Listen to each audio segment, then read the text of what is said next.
যদি আমরা ইসলামের সাথে বেদিন অর্থাৎ তাওহীদের সাথে শিরক মিশ্রিত করি, ঈমানের সাথে যদি কুফর মিশ্রিত করি, বা আমরা যদি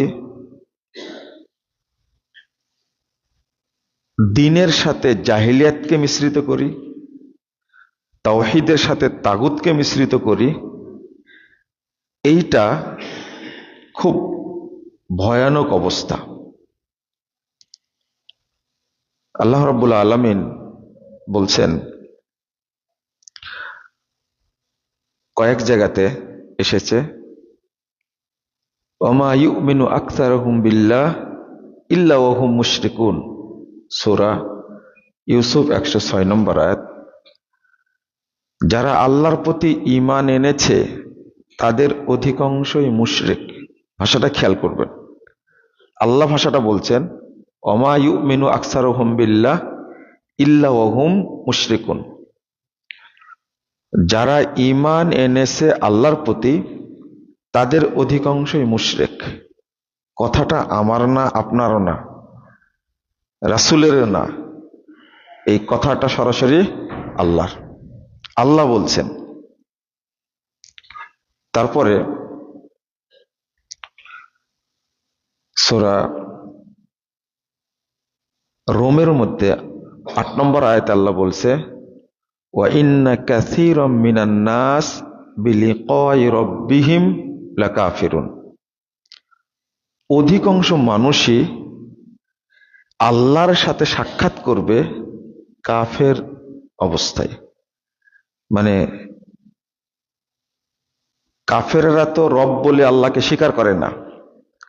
যারা আল্লাহকে রব বলে স্বীকার করে তারাই আল্লাহর সাথে সাক্ষাৎ করবে কি অবস্থায়? কাফের অবস্থায়।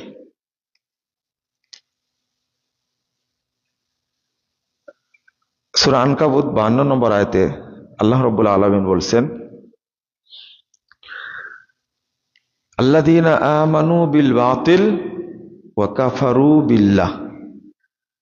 যারা ঈমান আনবে বাতিল বিষয়ের উপরে, বাতিল মতবাদ হোক, ইজম হোক, বাতিল জিনিসের প্রতি ঈমান আনবে, আল্লাহ তাদের সম্পর্কে বলছেন যে কিয়ামতের দিন তারা ক্ষতিগ্রস্তদের অন্তর্ভুক্ত হবে। তাহলে আমরা যারা মুসলিম আল্লাহকে বিশ্বাস করি, সাথে সাথে অন্য কিছুকে মিশ্রিত করি, তখন আর ঈমান তো থাকেই না, বরং আমরা কাফের মুশরিকদের চেয়েও খারাপ হয়ে যাই। কাফের মুশরিকদের চেয়েও খারাপ হয়ে যায়। কারণ একটু খেয়াল করেন, কাফের মুশরিকরা কিন্তু আল্লাহর সাথে তাওহীদের সাথে তাগুতকে মিশ্রিত করে না। তারা ঈমানের সাথে কুফুরকে মিশ্রিত করে না, তাদের ঈমানই নেই। কিন্তু আমরা আল্লাহকে বিশ্বাস করতে গিয়ে আল্লাহর সাথে আরেকজনকে কি করি? অ্যাড করে দিই। 117 নম্বর আয়াত সূরা মুমিনুনের মধ্যে এসেছে, আল্লাহ বলছেন, ওমাইয়াদউ মা আল্লাহি ইলাহান আখার লা বুরহানা লাহু বিহ ইন্নামা হিসাবুহু ইনদা রাব্বিহ ইন্নাহু লা ইফলিহুল কাফিরুন। আল্লাহ বলছেন, যারা আল্লাহর সাথে আরেকজনকে অ্যাড করে, যুক্ত করে, কিয়ামতের দিন তার কোনো দলিল থাকবে না, প্রমাণ থাকবে না। শেষের আয়াতটা কি? ইন্নামা হিসাবু ইনদা রাব্বিহ, তার বিচার আল্লাহ করবেন। ইন্নাহু লা ইফলিহুল কাফিরুন, এই কাফেররা কখনো সফল হতে পারবে না। খেয়াল করেন, এখানে আল্লাহ বলছেন যে এই যে আল্লাহর সাথে তাওহীদের সাথে আরেকজনকে অ্যাড করা, আমি বলতে চাচ্ছি যারা মাজার পূজা করছে, কবর পূজা করছে, তারা কিন্তু সবাই আল্লাহকেও মানে, মক্কাতেও যায়, উমরাও করে, হজ করে, রোজা রাখে, নামাজ পড়ে, আবার মাজারে সেজদাও দেয়, কবরে সেজদাও দেয়, মৃত পীরকে ওসিলা করে দোয়াও করে। আল্লাহ বলছেন এরা যে কাফের এতে কোনো সন্দেহ নাই। আল্লাহ বলছেন ও মাইয়াদউ মা আল্লাহি ইলাহান আখার লা বুরহানা লাহু বিহি ইন্নাহু লা ইফলিহুল কাফিরুন। এরা কাফের। এজন্য শিরিক করলে মানুষ আর মুমিন থাকে না, কি হয়ে যায়? কাফের হয়ে যায়। বিশেষ করে শিরকে আকবার, বড় শিরিক। আর একটা আসছে আল্লাযী জাআলা মা আল্লাহি ইলাহান আখার ফাআলকিয়াহু ফিল আযাবিশ শাদীদ, সূরা কফ 26 নম্বর আয়াত। আল্লাহ বলছেন যে ব্যক্তি আল্লাহর সাথে আরেকজনকে অ্যাড করে, আল্লাহ নির্দেশ দিবেন তাকে তোমরা কঠিন শাস্তির মধ্যে ফেলে দাও, ফাআলকিয়াহু ফিল আযাবিশ শাদীদ। তাহলে কয়েকটা আয়াত এখানে আসলো। একটা আয়াতে আল্লাহ বললেন এরা মুশরিক, আর দুইটা আয়াতে আল্লাহ বললেন এরা কাফের। আমাদের জন্য জরুরি হলো আমরা যেন ঈমান আনার পরে ঈমানকে ঠিক রাখি, ঈমানের সাথে যেন কুফর মিশ্রিত না হয়, শিরিক মিশ্রিত না হয়, তাগুত মিশ্রিত না হয়, নিফাক মিশ্রিত না হয়। এখানে আর একটা আয়াত আপনাদের কাছে বলি। আমি যে আগে একটা কথা বললাম যে যারা কাফের মুশরিক তাদের চেয়েও যে বেশি খারাপ ওই লোকেরা যারা ঈমান আনার পরে ঈমানের সাথে কুফর মিশ্রিত করে, তাওহীদের সাথে তাগুত মিশ্রিত করে, দ্বীনের সাথে জাহিলিয়াত মিশ্রিত করে, তারা কাফের মুশরিকদের চেয়ে যে খারাপ, এটা আয়াতটা না বললে তো বুঝবেন না। 150 এবং 151 নম্বর আয়াত সূরা নিসার মধ্যে এসেছে। আল্লাহ রাব্বুল আলামিন বলছেন ইয়াকুলুনা নুমিনু বিবাজ ওয়া নাকফুরু বিবাজ। আল্লাহ বলছেন যে তারা বলে আমরা দ্বীনের কিছু অংশ মেনে নিব আর কিছু অংশের সাথে কুফরি করব। ওয়া ইউরিদুনা আইয়াত্তাখিযু বাইনা যালিকা সাবিলা। আর এই দুইটা মিলে সুন্দর একটা পথ তৈরি করব, রাস্তা তৈরি করব। মানে আপনি ইসলামের কিছু অংশ নেবেন আর জাহিলিয়াতের কিছু অংশ নেবেন, ঈমানের কিছু অংশ নেবেন আর কুফরের কিছু অংশ নেবেন, দুইটা মিলে কি করবেন? সুন্দর একটা পথ তৈরি করবেন। যেমন আমরা বলি না, একটা গাড়ি, এই গাড়িটার পাখা হলো বিমানের, চাকা হলো ট্রাকের, আর বগি হলো ট্রেনের, আর ইঞ্জিন হলো কিসের? বাসের। আপনারা বলেন তো এই গাড়িটা কিভাবে চলবে? বুঝেননি মনে হয় কথাটা। এই গাড়িটা কি চলবে? চলবে না।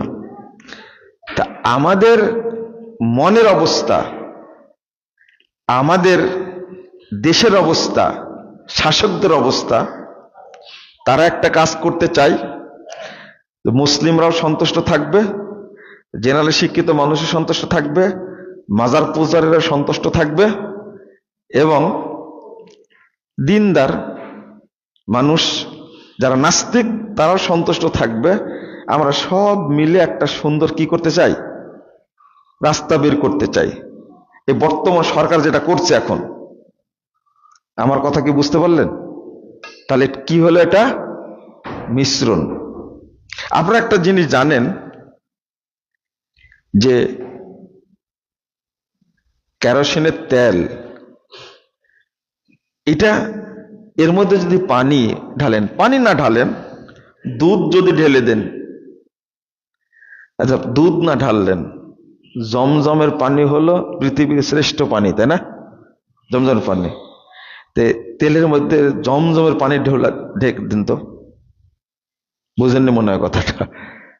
জমজমের পানি যদি দিই আমরা এই কেরোসিনের তেলের মধ্যে, তাহলে কি ও আমাদেরকে আলো দিবে মনে হয়? আচ্ছা,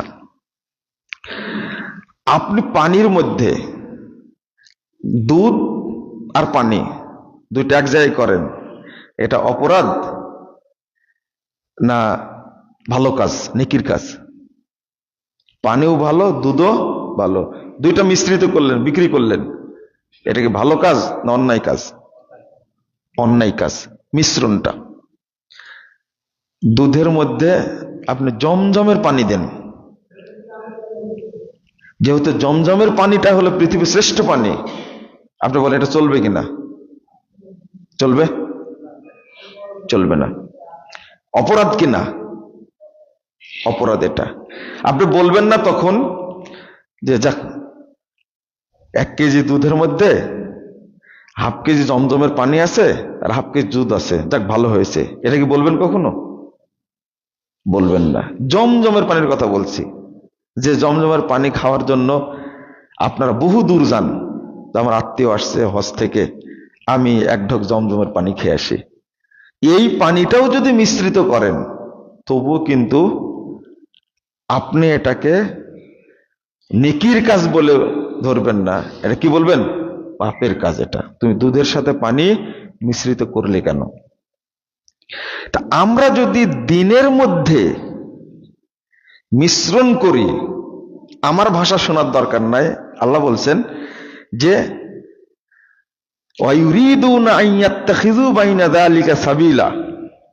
কিছু নিবে কিছু ছাড়বে, আর দুইটা মিলে সুন্দর একটা পথ তৈরি করবে। আল্লাহ বলছেন উলাইকা হুমুল কাফিরুনা হাক্কা, এরাই হলো অরিজিনাল কাফের, ফ্রেশ কাফের। কাফের মুশরিকদেরকে আল্লাহ অরিজিনাল কাফের বলছেন না, একবারে পাকাপুক্ত কাফের কাদেরকে বলছেন? যারা দুইটা কি করেছে? মিশ্রণ করেছে, মিক্সচার করেছে। আমার আলোচনাটা আমরা যেটা বুঝাতে চাই, এটা অনেকেই সহজে বুঝতে চায় না, অনেক টাইম লাগে বুঝাতে। সূরা বাকারা 42 নম্বর আয়াত আল্লাহ বলছেন ওয়ালা তালবিসুল হাক্কা বিল বাতিল, তোমরা হককে বাতিলের সাথে মিশ্রিত করো না। তার মানে আমরা আকীদাগত দিক থেকে দুইটাকে মিশ্রণ করে রাখছি। মিশ্রণ মানে কি? কঠিন মিশ্রণ, যেটা আমরা সালাতও পড়ি, আবার আকীদাগত বিশ্বাস যেটা, এটা এত নোংরা, এত খারাপ। যেমন একটা ছেলে 14 বছর মাদ্রাসায় পড়েছে, হাটহাজারীতে পাশ করেছে অথবা দেওবন্দ থেকে পাশ করেছে, করার পরে সে এত সুন্দর আকীদা শিখেছে, আলেম হওয়ার পরে 14-15 বছর পড়ার পরে বলছে আল্লাহ সর্বত্র বিরাজমান। বুঝেননি কথা? আল্লাহ সর্বত্র বিরাজমান, আল্লাহ নিরাকার। আস্তাগফিরুল্লাহ, আস্তাগফিরুল্লাহ, নাউযুবিল্লাহ। 14-15 বছর পড়ার পরে তার ফলাফল আসলো কি? আল্লাহ নিরাকার, আল্লাহ সর্বত্র বিরাজমান। যে আকীদাটা কাফেরেরাও করতো না, মক্কার মুশরিকরাও এই আকীদা পোষণ করতো না, কখনোই করতো না। কোনো কিতাবপত্র পাবেন না যে মক্কার কাফেরেরা বিশ্বাস করত যে আল্লাহ নিরাকার। এত বছর পড়ে আর এমন আকীদা ধারণ করলো। বাংলাদেশে কওমি মাদ্রাসা অনেক, দারুল উলুম দেওবন্দকে বলা হয় সেকেন্ড কেবলা, নাউযুবিল্লাহ, আস্তাগফিরুল্লাহ, সেকেন্ড কেবলা দারুল উলুম দেওবন্দ। তো এটা কারোর কাছে শোনা না, কোন রাবি টাবি না, আমি নিজেই শুনছি সেকেন্ড কেবলা। আমি দারুল উলুম দেওবন্দ গেছি, এত মর্যাদা দেয়। আর এই মানহাজের, এই আকীদার লোক বাংলাদেশে কি পরিপূর্ণ, ভর্তি। এতদিন শিখার পরে, পড়ার পরে বলছে নবী মরেনি। নবী কি মরেনি মানে কি? যদি কেউ বিশ্বাস করে নবী মরেনি, বলেন তো মোহাম্মদ সাল্লাল্লাহু আলাইহি ওয়াসাল্লাম মরেনি, এই লোকটা মুসলিম না কাফের? কাফের। অথচ উল্টা ফতোয়া, যারা বিশ্বাস করে নবী মারা গেছে তারাই কাফের, বউ তালাক। তাহলে এটা মিশ্রণটা কিভাবে হচ্ছে দেখেন। গুড়াতেই ইসলামী আন্দোলন করতে করতে বয়স শেষ হয়ে গেছে, মাজাটা বাঁকা হয়ে গেছে, দাড়ি পেকে সাদা হয়ে গেছে, ওই লোকটা পর্যন্ত বলছে আল্লাহ তো সর্বত্র বিরাজমান, জানি। মানুষের উপরে দিন প্রতিষ্ঠার আগে দিনটা প্রতিষ্ঠা করতে হবে কার উপরে? নিজের উপরে, এরপরে নিজের পরিবারের উপরে। কিন্তু মজার ব্যাপার কি জানেন, একজন জেনারেলি শিক্ষিত মানুষকে আপনি বুঝ দিবেন, 1 বছর 2 বছর পরে বুঝতে বুঝতে তার বুঝটা আপডেট হবে, একসময় স্বীকার করবে যে না এটাই সঠিক। কিন্তু এই যে দাওরা পাশ করা হুজুর, ওর হায়াত পর্যন্ত যদি বুঝান, ও বুঝতে পারবে না। ওই যে আকীদা শিখছে ওখান থেকে ঘুরে আসবে না। তাহলে আমি এই জন্য বক্তব্যে বলি, জেনারেল শিক্ষার চেয়ে বর্তমান দেওবন্দি বেরলভী ধারার যে এই যে মাদ্রাসা শিক্ষা ব্যবস্থা অনেক অনেক গুণ বেশি খারাপ, অনেক অনেক গুণ বেশি খারাপ। কারণ তাদেরকে বোঝায় কোনো লাভ হবে না। মক্কা মদিনায় যাচ্ছে, আকীদা এত শক্ত, বলে দিছে মাদ্রাসার প্রিন্সিপাল হুজুর বলে দিছে সৌদি আরবের লোক হলো ওহাবি, ওদের পিছনে নামাজ হবে না। সাইদি সাহেবের একটা বক্তব্য আছে না, বেটা মৌলবি তোমার কপাল পুড়া, কাবার ইমামের পিছনে সালাত পড়তে পারো না, তোমার সৌভাগ্য হয় না। কি আকীদা শিক্ষা দিছে। আমি যখন 2013 সালে প্রথম যাই, হজ করতে যাই, তখন একজন বাঙালি আমাকে বলছেন যে আমি এখানে 18 বছর যাবৎ থাকি, কিন্তু একদিনও কাবার ইমামের পিছনে নামাজ পড়িনি। কত বছর থাকে? 18 বছর। একদিনও কাবার ইমামের পিছনে নামাজ পড়েনি। একটু ভেবে দেখেন আপনি, একটু চিন্তা করে তার আকীদাটা কি, কেন পড়েন না? বলছে হুজুর বলে দিয়েছে এরা ওহাবি, এরা কাদিয়ানি, এদের পিছনে নামাজ হবে না। কি শিক্ষাটা দিছে চিন্তা করেন। তারপরে বলছেন যে আমার সাথে 3 দিন যাবৎ ঘুরছেন, আমার সাথে 3 দিন যাবৎ ঘুরছেন, কিন্তু কিছু বলেননি। এরপরে গল্পটা শুরু করলেন। এত শ্রদ্ধা আমার প্রতি, আমি কিছু বুঝছি না। লাস্ট যেদিন বিদায় নিচ্ছেন আমার কাছ থেকে, সেদিন বলছেন জেদ্দা থেকে মক্কায় পৌঁছা দিলেন। পৌঁছা দেওয়ার পরে আমাকে বলছেন এতক্ষণে অনেক কিছুই তিনি উপকার করলেন। শেষে বলছেন যে আমি গত বছর এই আকীদার একটা আলোচনা শুনে আল্লাহ আমাকে হেদায়েত দান করেছেন। আগে ছিলাম মুশরিক, আগে ছিলাম কাফের, এখন আমি কি হয়েছি? মুসলিম হয়েছি। এখন আমি মাসে 3-4 বার উমরা করি আর জামাতে সালাত আদায় করি। যতদিন বুঝেছি আমার হুজুর আমাকে ধোঁকা দিয়েছে, আমার সাথে প্রতারণা করেছে, সেদিন থেকে কাউকে শ্রদ্ধা করি না। দেখেন একটা ফতোয়ার কারণে কি বলেছে? ওহাবি, এরা হলো কাদিয়ানি, এদের পিছনে নামাজ হবে না। তো এই শিক্ষাটা দিয়ে কি লাভ হলো? কিন্তু জেনারেল শিক্ষিত মানুষকে আপনি বুঝান, 1 দিন 2 দিন 3 দিন 5 দিন বুঝাতে বুঝাতে উনি কিন্তু একসময় কি হবেন? তবে তবলিগের কোন লোকের কাছে সময় ব্যয় করেন না, এটা আগে থেকে বলি। সময় ব্যয় করার আগে দোয়া করবেন আল্লাহ যেন তাকে হেদায়েত দান করে।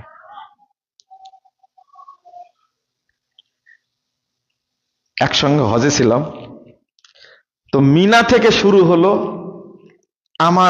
আমাকে দাওয়াত দিচ্ছেন। কোথাতে শুরু করেছেন? মিনা। মিনা থেকে গেছে কোথায়? আরাফা।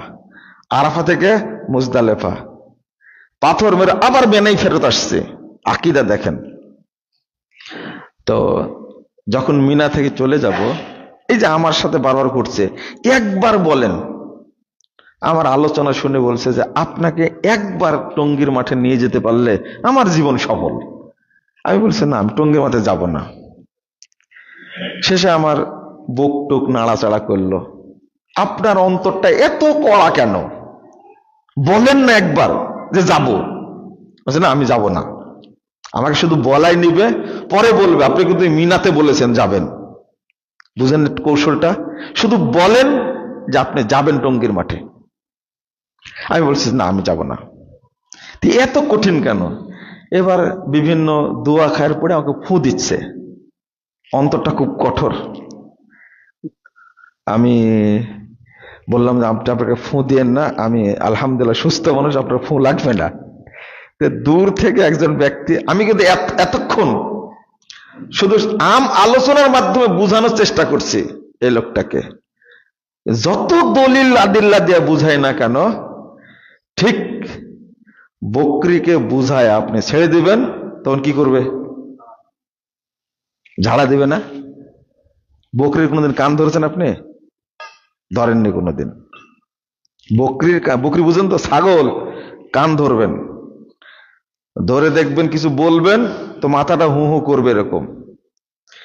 যখন ছেড়ে দিবেন তখন কি করবে বলেন তো? না দেবে না? একবারে ছাগল আর এই লোকের অবস্থা একই। এত বলে বুঝানোর পরেও না, মুরব্বীরা এত সুন্দর করে আলোচনা করে, ওটা ভুল হয় কেমনে? বুঝেননি? বুঝে না। সে যখন আমাকে ফু দেওয়া শুরু করেছে, তো একজন লোক এসে বলছে ওনাকে কি বুঝাচ্ছেন এই কয়েকদিন যাব? বলছে এনার অন্তরটা এত কঠিন। আমি বলছি যে একবার স্বীকার করেন আমি টঙ্গীর মাঠে যাব, ইজতেমায় যাব, ও স্বীকারই করছে না। একটু বুঝান না ওনাকে। তখন উনি বলছেন আপনি কি জানেন এই তবলিগের বিরুদ্ধে ওনার বই লেখা আছে? তা তো জানি না। এবার ওনাকে আরো সুন্দর করে বোঝানোর চেষ্টা করলাম। আল্লাহু আকবার। অন্তরটা এতই পচার পচা, দলিল আদিল্লা এত কিছু দিয়ে বুঝাচ্ছে, উনি যাই বলেন না কেন, ওই যে বুজের গু,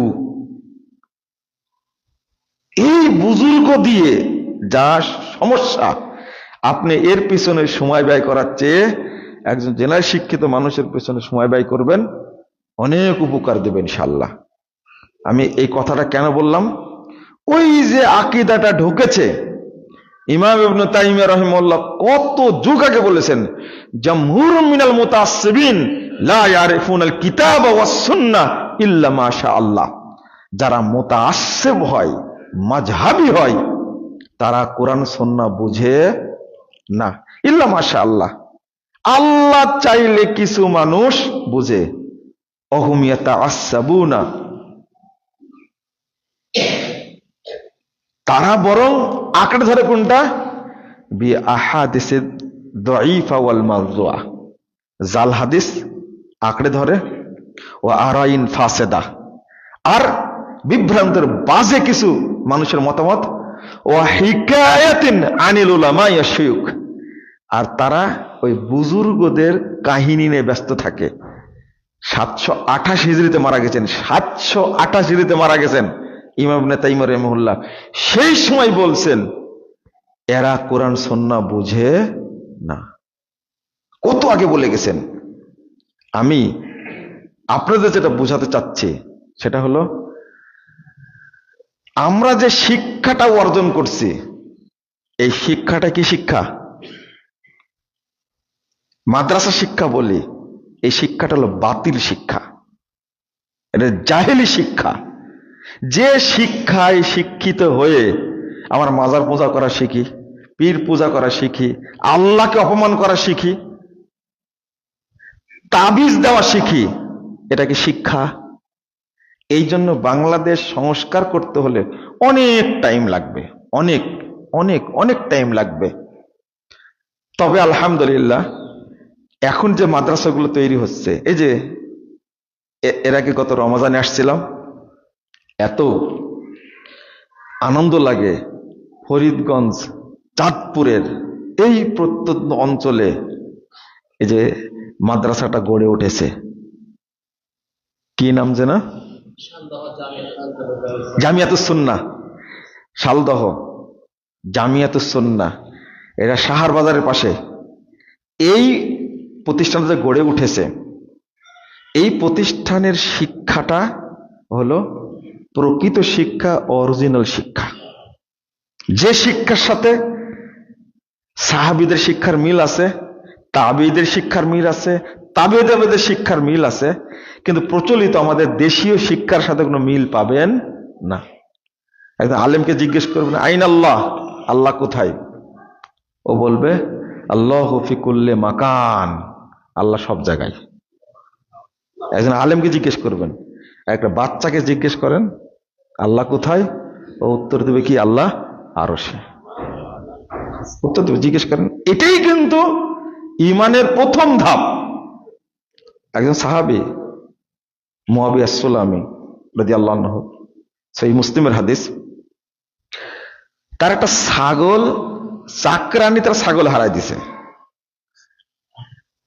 ছাগল গুনে পায়নি, ওই চাকরানিকে এক থাপ্পড়। থাপ্পড় দেওয়ার পরে তার মনে হয়েছে আমি একটা সাধারণ চাকরানিকে মারলাম। এই কথা চিন্তা করে তিনি আল্লাহ রাসূলের কাছে চলে গেছেন, যে ঘটনাটা বললেন ফাআযামা যালিকা আলাইয়া। সাহাবী বলছেন এই বিষয়টা রাসূল সাল্লাল্লাহু আলাইহি ওয়াসাল্লাম ভালো চোখে দেখলেন না, খুব কঠিন ভাবে দেখলেন, তুমি মারলে কেন?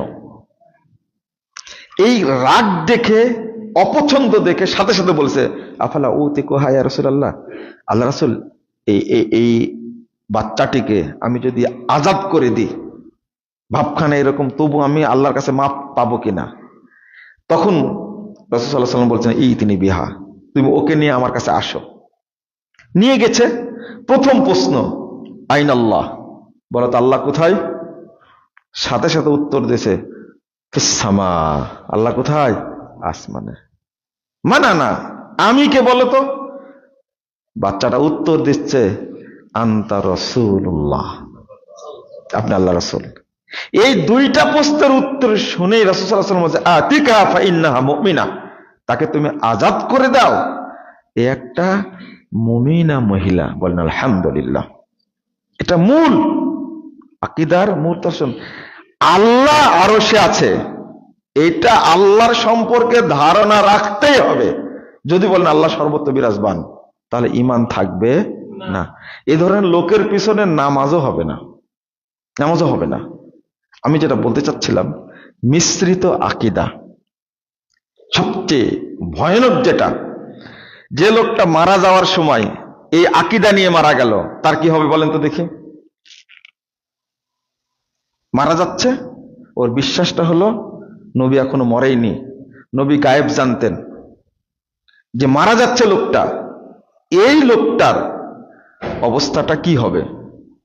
মুহাম্মদুর রাসূলুল্লাহ সাল্লাল্লাহু আলাইহি ওয়াসাল্লাম বলছেন, 4229 নম্বর হাদিস, 30 নম্বর হাদিস ইবনু মাজার মধ্যে আসছে, ইন্নামা ইউবাসুন নাস আলা নিয়াতিহিম, যার নিয়াতে যা আছে, যে নিয়াত নিয়ে সে মারা গেছে, ওই নিয়াত নিয়েই কিয়ামতের মাঠে উঠবে। ইউহশারুন নাস আলা নিয়াতিহিম, আপনার মনের মধ্যে যা আছে ওইটা নিয়েই আপনি উঠবেন। এটা কেন বললাম? আরেকটা হাদিস শুনেন, 2878 নম্বর হাদিস, সহিহ মুসলিমের মধ্যে এসেছে। রাসূল সাল্লাল্লাহু আলাইহি ওয়াসাল্লাম বলছেন ইউবআসু কুল্লু আবদিন আলা মা মাতা আলাই, যার উপরে সে মারা গেছে ওইটা নিয়েই উঠবে। আল মুমিনু আলা ঈমানিহি, মুমিন হলে ঈমান নিয়ে উঠবে। ওয়াল মুনাফিকু আলা নিফাকিহি, আর মুনাফিক হলে নিফাক নিয়ে উঠবে। ওয়াল কাফিরু আলা কুফরিহি, আর কাফের হলে কুফর নিয়ে উঠবে। এখন আপনাকে একটা প্রশ্ন করি, আপনার আচরণে আপনাকে বোঝা যায়, কথাই বোঝা যায়, লেখনীতে বোঝা যায় কিন্তু অন্তরে কি আছে এটা কি বোঝা যায়? শোনেন, কথা দিয়ে মুনাফিকি করা যায়, হাসি দিয়ে মুনাফিকি করা যায়, লিখনি দিয়ে মুনাফিকি করা যায়, অন্তর দিয়ে করা যায়? অন্তরটা পরিষ্কার করে দেবেন আল্লাহ। এই তুমি মারা গেছে কার আদর্শের উপরে দেখো, এই দেখো তোমার অন্তরে কি ছিল, এটা নিয়েই তুমি উঠেছো।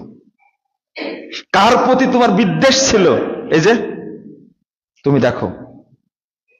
এই যে আমরা আজকে আমাদের সবাইকে তাগুত খেয়ে ফেলেছে। কি খেয়ে ফেলেছে?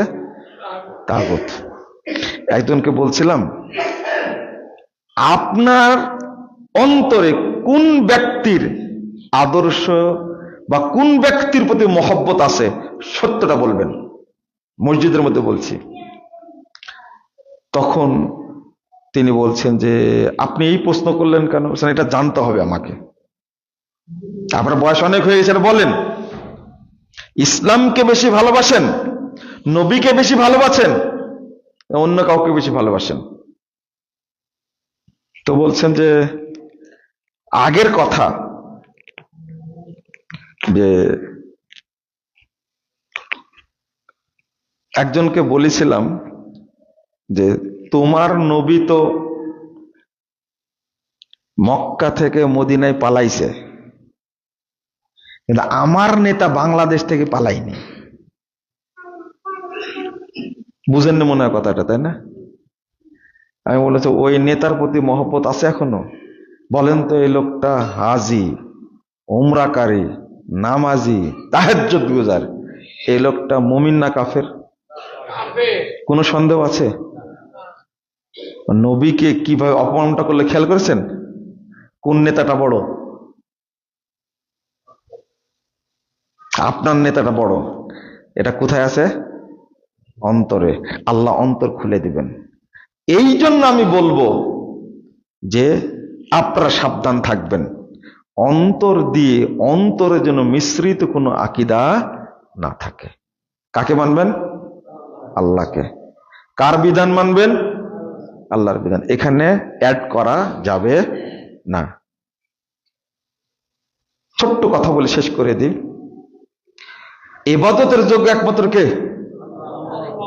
আত-তাওহীদ ফিল ইলাহ, আত-তাওহীদ ফিদ দ্বীন। দিন মানার ক্ষেত্রে তাওহীদ হলো একটা দিন মানতে হবে, সেটার নাম কি? ইসলাম। মনে থাকবে? আত-তাওহীদ ফির রিসালা, অনুসরণীয় ব্যক্তি হিসাবে একজনকে মানতে হবে, তিনি কে? মুহাম্মদুর রাসূলুল্লাহ সাল্লাল্লাহু আলাইহি সাল্লাম। শুরুটা একমাত্র আল্লাহকে মানতে হবে, এর সাথে কাউকে অ্যাড করা যাবে? একমাত্র ইসলাম মানতে হবে, এর সাথে কাউকে মানা যাবে? গণতন্ত্র, সমাজতন্ত্র, পুঁজিবাদ, জাতীয়তাবাদ, ধর্মনিরপেক্ষতাবাদ, সবগুলো কি? ফামাযা বাদাল হাক্কি ইল্লা দালাল। হকের পরে যা আছে সবগুলো বাতিল ছাড়া আর কি? আল্লাহ বলছেন হক একমাত্র কি? ইসলাম, বাকি সব কি? বাতিল। আল্লাযীনা আমানু বিল বাতিল ওয়া কাফারু বিল্লাহ। আল্লাহ বলছেন যে বাতিল জিনিসের প্রতি ঈমান আনবে, মন দিয়ে বিশ্বাস করা যাবে না। এই যে আপনি ইবাদত করেন, একটা শেষ উদাহরণটা হলো আল্লাহ রাসূলের কাছে ১৭,৪৫৮ নম্বর হাদিস মুসনাদ আহমদের মধ্যে এসেছে, রাসূল সাল্লাল্লাহু আলাইহি ওয়াসাল্লামের কাছে ১০ জন লোক এসেছিলেন, তো ৯ জনকে বায়াত করালেন আর একজনকে কি? বাদ দিলেন। হাদিসটা সবাই আপনারা জানেন। তো রাসূল সাল্লাল্লাহু আলাইহি ওয়াসাল্লাম এই কাজ করার পরে অন্যরা জিজ্ঞেস করলেন, আমরা আসছি দূর থেকে, পায়ে হেঁটে, খাবার নাই, ইসলামের প্রতি ভালোবাসা, ৯ জনকে আপনি বায়াত করালেন, একজন করালেন না কেন? রাসূল সাল্লাল্লাহু আলাইহি ওয়াসাল্লাম বলছেন ইন্না আলাইহি তামিমা, ওর শরীরে তাবিজ বাঁধা আছে। কি বাঁধা? তাবিজ। তাবিজ। ফাদখালা ইয়াদাহু ফাকাতাহ, ভিতরে হাত দিয়ে তাবিজ ছিঁড়ে ফেলে দিলেন। ফাবায়াহুন নবী সাল্লাল্লাহু আলাইহি ওয়াসাল্লাম, আল্লাহ রাসূল তার বায়াত নিলেন। বলেন তো ভাষাটা কি? তাবিজ শরীরের মধ্যে আছে, এটা কি রাসূল জানতেন? কে জানাইছেন? আল্লাহ। ওর ভিতরে কি আছে? তাবিজ আছে। তাবিজ খুলে ফেললেন, এরপরে বায়াত করালেন। আপনি বলবেন তখন তো মুসলমানই নাই, এত কড়া ছিলেন। তো মুসলমান বেশি দরকার, তাওহীদ বেশি দরকার? তাওহীদ। কাট করে রেখে দিচ্ছেন, না তোমাকে কালেমা পড়ানো যাবে না, তোমার গায়ে কি আছে? তাবিজ আছে। জিবরাইল জানাই দিচ্ছেন। তাবিজটা থাকার কারণে বলতে পারবে না আশহাদু আল্লা ইলাহা ইল্লাল্লাহ ওয়া আশহাদু আন্না মুহাম্মাদান আবদুহু ওয়া রাসূলুহু, এটা বলতে পারবে না। এই জন্য অন্তরে শিরিক লেখে আল্লাহ শব্দটা বলা যায় না। এই জন্য আল্লাহ শিখিয়ে দিয়েছেন লা ইলাহা, আগে কি? লা ইলাহা। সবগুলোকে বর্জন, সবগুলোকে বাতিল করতে হবে, তারপরে কি বলতে হবে? ইল্লাল্লাহ। এই জন্য আল্লাহ আল্লাহ আল্লাহ এই কথা বলা হারাম, এটা বলা যাবে না। আল্লাহ শিখাই দিয়েছেন, রাসূল শিখাই দিয়েছেন কি বলতে হবে? লা ইলাহা ইল্লাল্লাহ, লা ইলাহা ইল্লাল্লাহ, এতটুকু বলতে হবে। আগে সবগুলোকে আবর্জনা বের করতে হবে, অস্বীকার করতে হবে, তারপর বলতে হবে কি? ইল্লাল্লাহ। আল্লাহকে মানে আগে নাকস, আগে নাফি, তারপরে ইসবাত। আমি বুঝাতে চাইলাম এতক্ষণ যে যদি তাবিজ যদি থাকার কারণে কালেমা শাহাদত পড়ার যোগ্যতা না রাখে, তাবিজ রেখে কি নামাজ পড়া যাবে? রোজা করা যাবে? হজ করা যাবে? শুধু ওইটা না, তাবিজ আপনার মধ্যে নাই তবে বিশ্বাস করেন, নামি তাবিজ আপনার মধ্যে কি নাই কিন্তু বিশ্বাস করেন, আকীদা আছে, তাবিজ দিলে ভূতে ধরে না, এই ধরনের আকীদা পোষণ করলে কি ঈমান থাকবে? ঈমান নাই। জাযাকুমুল্লাহ খাইরান ওয়া বারাকাল্লাহু ফিকুম। আমি আপনাদের নতুন জায়গায় এসেছি, দুটা কথা বললাম, আপনারা দোয়া করবেন, আমরাও দোয়া করি আল্লাহ যেন আমাদেরকে মুমিন হিসাবে কবুল করে নেন।